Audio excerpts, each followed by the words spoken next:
एक बार की बात है, साल खत्म हो जाने के बाद स्कूल का पहला दिन शुरू हुआ और स्कूल के पहले ही दिन नंबर 9 ने नंबर 8 को जोरदार थप्पड़ मार दिया। अब इस पर हुआ ये कि हर बड़े नंबर ने छोटे नंबर को एक के बाद एक थप्पड़ मारने शुरू कर दिए।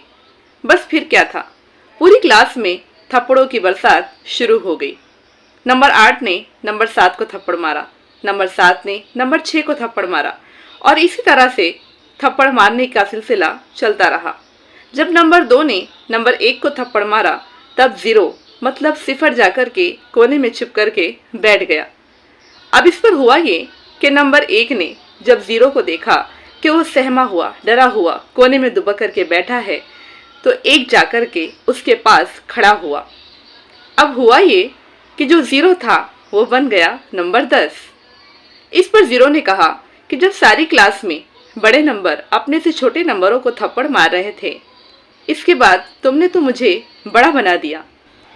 इस पर नंबर 1 ने नंबर 0 को ये जवाब दिया कि बड़ा वो नहीं होता जो खुद को बड़ा माने या जाने, बल्कि बड़ा तो वो होता है जो किसी और को बड़ा बना दे।